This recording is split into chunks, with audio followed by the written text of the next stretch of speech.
అస్సలాము అలైకుం వరహమతుల్లాహి వబర్కాతుహు. వీక్షక మహాశయులందరికీ స్వాగతం, సుస్వాగతం. ఇస్లాం పరిచయం కార్యక్రమంలో భాగంగా ఈరోజు మనం సృష్టి నిర్మాణం యొక్క 3వ భాగాన్ని తెలుసుకునేటువంటి ప్రయత్నం చేద్దాం. అందులో 6 రోజుల్లో భూమి ఆకాశాల నిర్మాణం. నిశ్చయంగా మీ ప్రభువు అల్లాహయే. ఆయన ఆకాశాలను భూమిని 6 రోజులలో సృష్టించాడు. తరువాత సింహాసనాన్ని అంటే అర్ష్ను అధిష్ఠించాడు. ఆయన సమస్త వ్యవహారాలను నిర్వహిస్తున్నాడు. ఖురాన్ గ్రంథం 10వ అధ్యాయము 3వ ఆయత్. ఆయన భూమి ఆకాశాలను సృష్టించి వాటి మానాన వదిలిపెట్టలేదు. పైగా సమస్త విశ్వమండలాన్ని సజావుగా నడిపే వ్యవస్థను ఏర్పాటు చేశాడు. ఆ వ్యవస్థలో ఎక్కడ ఎలాంటి వెలితి కానీ విఘాతం కానీ మీకు కనిపించదు. ప్రతి వస్తువు ఆయన ఆదేశానుసారం తన పరిధిలో తన వంతు విధిని సక్రమంగా నిర్వర్తిస్తూ ఉంది. నిస్సందేహంగా అల్లాహయే మీ ప్రభువు. ఆయన ఆకాశాలను భూమిని 6 రోజుల్లో సృష్టించాడు. ఆ తరువాత సింహాసనంపై అంటే అర్ష్పై ఆసీనుడయ్యాడు. ఆయన రాత్రిని పగటిపై కప్పివేస్తాడు. అది దాన్ని వేగంగా వెంబడిస్తూ ఉంటుంది. ఇంకా ఆయన సూర్య చంద్రులను నక్షత్రాలను తన ఆజ్ఞకు కట్టుబడి ఉండే విధంగా సృష్టించాడు. వినండి, సృష్టి ప్రక్రియ ఆయన సొంతం, ఆజ్ఞాపన ఆయన సొత్తు. సకల లోకాల ప్రభు అయిన అల్లాహ్ అపారమైన శుభాలు కలిగినవాడు. 7వ అధ్యాయము ఖురాన్ గ్రంథం 54వ ఆయత్. ఆది, సోమ, మంగళ, బుధ, గురు, శుక్రవారాలే ఈ 6 రోజులు. శుక్రవారం అంటే జుమా నాడే ఆది మానవుడైన హజరత్ ఆదం అలైహిస్సలాం వారు సృష్టించబడ్డారు. శనివారం నాడు ఏ సృష్టి జరగలేదని అనబడుతుంది. అందుకే అది యౌము సబ్త్గా పిలువబడింది. అరబీలో సబ్త్ అంటే త్రెంచడం, తెగ్గొట్టడం అన్న అర్థాలు వస్తాయి. అంటే ఆ రోజు సృష్టి ప్రక్రియ పరిసమాప్తమైంది. ఇక ఆ రోజుకు అర్థం ఏమిటి అన్నది ప్రశ్న. ప్రాపంచిక జీవితంలో సూర్యోదయంతో మన దినం మొదలవుతుంది. సూర్యాస్తమయంతో ఆ దినం పరిసమాప్తమైపోతుంది. లేక ఆ రోజు దైవ సన్నిధిలో లెక్కించబడే లెక్క ప్రకారం, లేక ప్రళయం గురించి చెప్పబడే లెక్క ప్రకారం 1000 ఏండ్లకు సమానమా? రెండోదే సరైనది అని మనకి అనిపిస్తూ ఉంటుంది. ఎందుకంటే సృష్టి ప్రక్రియకు శ్రీకారం చుట్టబడినప్పుడు సూర్యచంద్రుల వ్యవస్థే లేదు. భూమి ఆకాశాల సృష్టి జరిగిన మీదటే ఈ సూర్యచంద్రాదుల వ్యవస్థ అనేది నెలకొల్పబడింది. అది అలా ఉంచితే ఇది ఊర్ధ్వలోకాలకు సంబంధించిన వ్యవహారం. భూ వ్యవస్థతో దీనికి సంబంధమే లేదు. కాబట్టి ఆ రోజు ఎంత, ఏమిటి అన్న సంగతి ఆ అల్లాహకే బాగా తెలుసు. మనం మాత్రం ఇదమిత్తంగా దాని గురించి ఒక అభిప్రాయానికి ఎంత మాత్రమూ రాలేము. ఇకపోతే అల్లాహ్ ఏ విషయంలోనైనా దాన్ని చేయ సంకల్పించినప్పుడు అయిపో అని అంటే అది అయిపోతుంది. అయినప్పటికీ ఆయన ఒక్కో వస్తువును వేర్వేరు దశలలో క్రమబద్ధంగా సృష్టించాడంటే అందులో కూడా ఏదో మర్మం, పరమార్థం దాగి ఉంటుంది. అది ఆయనకే తెలుసు. ఈ విధంగా అల్లాహ్ మానవ జాతికి విశ్రాంతిని, అంచెల వారీగా పనిచేయటాన్ని నేర్పాడని కొంతమంది పండితులు ఒక మర్మాన్ని మాత్రం వ్యక్తపరిచారు. యథార్థం అల్లాహకే బాగా ఎరుక.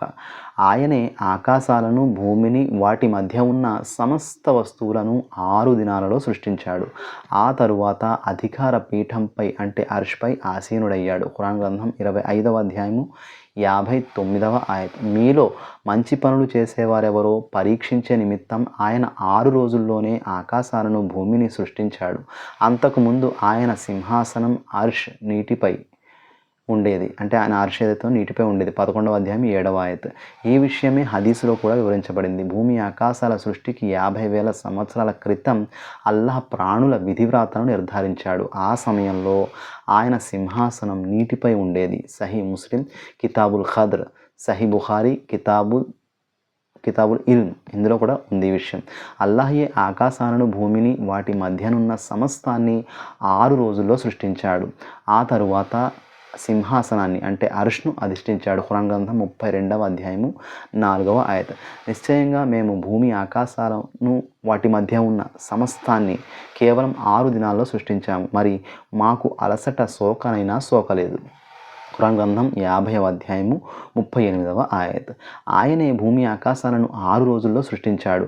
ఆ తరువాత సింహాసనాన్ని అధిష్ఠించాడు. భూమి లోపలికి పోయేది, అందులో నుంచి బయలుపడేది, ఆకాశం నుంచి క్రిందికి దిగేది, మరి అందులోకి ఎక్కిపోయేది అంతా కూడా ఆయనకు బాగా తెలుసు. మీరెక్కడ ఉన్నా ఆయన మీతోనే ఉంటాడు. మరి మీరు చేసే పనులన్నింటినీ అల్లాహ్ చూస్తూనే ఉన్నాడు. 57వ అధ్యాయము 4వ ఆయత్. అల్లాహ్ భూమి ఆకాశాలను 6 రోజుల్లో సృష్టించి ఆ తరువాత అధికార సింహాసనం అధిష్ఠించాడు అంటే విశ్వ నిర్వహణ కార్యక్రమాలను వదిలి విశ్రాంతి తీసుకున్నాడని అర్థం ఎంత మాత్రం కూడా కాదు. సృష్టి నిర్మాణం తరువాత ఆయన విశ్వంలోని యావత్ చరాచరాలను, సృష్టి రాశులను పర్యవేక్షిస్తున్నాడని, పరిపాలిస్తున్నాడని, పోషిస్తున్నాడని దీని అర్థం. భూమి ఆకాశాల సార్వభౌమాధిపత్యం అల్లాహకే చెందుతుంది. 45వ అధ్యాయము 27వ ఆయత్. భూమి ఆకాశాల సార్వభౌమాధిపత్యం ఆయనదే. జీవన్ మరణాల ప్రదాత కూడా ఆయనే.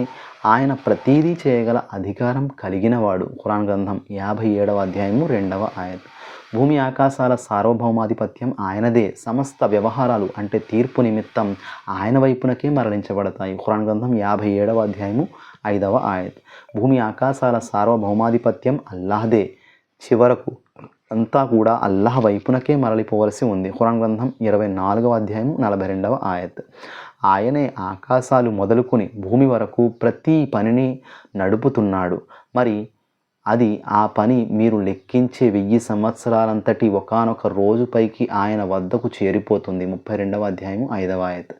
ఆకాశాన తాను అధిష్ఠించి ఉన్న అర్ష సింహాసనం వద్ద నుంచి అల్లాహ్ భూమిపైకి తన ఆదేశాలను జారీ చేస్తున్నాడు. ఏది ఎప్పుడు ఎక్కడ ఎలా జరగాలో పకడ్బందీగా వ్యూహరచన చేస్తున్నాడు. వాటిని ప్రవేశపెడుతూ ఉన్నాడు. ఉదాహరణకు జీవన్మరణాలు, స్వస్థత, అస్వస్థత, కలిమిలేములు, జయాపజయాలు, యుద్ధాలు, సంధులు మొదలైనవి. అల్లాహ్ అర్ష్ అనే తన అధికార పీఠంపై నుంచే తన నిర్ణయానుసారం ఈ ప్రణాళికను రచించి నడుపుతూ ఉన్నాడు. ఏమిటి, వారు తమ పుట్టుక గురించి లోతుగా ఆలోచించడం లేదా? అల్లాహ్ భూమి ఆకాశాలను వాటి మధ్య ఉన్న సమస్తాన్ని అతి ఉత్తమ రీతిలో నిర్ణీత కాలం కొరకు మాత్రమే సృష్టించాడు. అయితే చాలామంది తమ ప్రభువును కలుసుకోవలసి ఉందనే విషయాన్ని తిరస్కరిస్తారు. ఖురాన్ గ్రంథం 30వ అధ్యాయము 8వ ఆయత్. సత్యం పునాదిగా సృష్టించడం. ఈ విషయాన్ని మనం చూసినట్లయితే మేము ఆకాశాలను, భూమిని, వాటి మధ్య ఉన్న సమస్త వస్తువులను సత్యబద్ధంగానే సృష్టించాము. ఖురాన్ గ్రంథం 15వ అధ్యాయము 85వ ఆయత్. ఆయన ఆకాశాలను, భూమిని సత్యబద్ధంగా సృష్టించాడు. 16వ అధ్యాయము 3వ ఆయత్. అల్లాహ్ ఆకాశాలను, భూమిని సత్యబద్ధంగా పరమార్థం దృష్ట్యా సృష్టించడం జరిగింది. 29వ అధ్యాయము 44వ ఆయత్. మేము భూమి ఆకాశాలను, వాటి మధ్య ఉన్న వస్తువులన్నింటినీ సత్య ప్రణాళికాబద్ధంగా ఒక నిర్ణీత గడువు కొరకు సృష్టించాము. 46వ అధ్యాయము 3వ ఆయత్. ఆయన ఆకాశాలను, భూమిని సత్యబద్ధంగా నిర్మించాడు. ఆయన రాత్రిని పగటిని రాత్రిపై చుట్టివేస్తున్నాడు. సూర్యచంద్రులను కార్యబద్ధుల్ని చేశాడు. వాటిలో ప్రతిదీ నిర్ణీత సమయం వరకు సంచరిస్తూ ఉంటుంది. ఆయనే అపార శక్తి సంపన్నుడు, పాపాలను క్షమించేవాడు అని తెలుసుకోండి. 39వ అధ్యాయము 5వ ఆయత్. మేము భూమి ఆకాశాలను, వాటి మధ్య ఉన్న సమస్త వస్తువులను ఏదో తమాషాగా, ఆషామాషిగా సృష్టించలేదు. పైగా మేము వాటిని సత్య ప్రణాళికాబద్ధంగానే సృష్టించాము. కానీ వారిలో చాలామందికి ఈ విషయం తెలియదు. 44వ అధ్యాయం 38, 39 ఆయతులు. భూమి ఆకాశాలను అల్లాహ్ ఎంతో సమతూకంతో సృష్టించాడు. ఖురాన్ గ్రంథం 45వ అధ్యాయము 22వ ఆయత్. విశ్వాన్ని కాలక్షేపం కోసం సృష్టించలేదు. ఈ విషయాన్ని మనం చూసినట్లయితే మేము ఆకాశాన్ని, భూమిని, వాటి మధ్య ఉన్న సమస్తాన్ని ఏదో ఆటగా సృష్టించలేదు. ఏదో కాలక్షేపం చేసుకోవాలన్న ఉద్దేశమే మాకుంటే నిజంగానే మా వద్దనున్న దానితోనే మేము చేసుకుని ఉండేవారము. 21వ అధ్యాయము 16, 17 ఆయతులు. అయిపో అన్న అల్లాహ్ మాట చాలు ఒక వస్తువు అయిపోవటానికి. ఈ విషయాన్ని మనం చూసినట్లయితే భూమి ఆకాశాలను ప్రప్రథమంగా సృష్టించిన వాడు ఆయనే. ఆయన ఏ పనినైనా సంకల్పించినప్పుడు దాన్ని అయిపో అని అంటే చాలు, అది అయిపోతుంది. ఖురాన్ గ్రంథం 2వ అధ్యాయము 117వ ఆయత్. ఇక్కడికి విశ్వ సృష్టికి సంబంధించిన దివ్య ఖురాన్ ఆయతులు దాదాపుగా అన్నీ మీ ముందు నేను ప్రస్తావించడం జరిగింది అల్హమ్దులిల్లా. ఇక తరువాతి భాగంలో మనం హజరత్ ఆదం అలైహిస్సలాం, హజరత్ హవ్వా అలైహిస్సలాంల సృష్టి గురించి మనం తెలుసుకునేటువంటి ప్రయత్నం చేద్దాం ఇన్షాల్లా. ఇప్పటి వరకు మీ సమయాన్ని తీసి ఈ ధార్మిక అవగాహన చేసుకునేటువంటి ప్రయత్నం చేసినందుకు మీ అందరికీ హృదయపూర్వక ధన్యవాదాలు. మళ్ళీ కలుసుకుందాం. అస్సలాము అలైకుం వరహ్మతుల్లాహి వబరకాతుహు.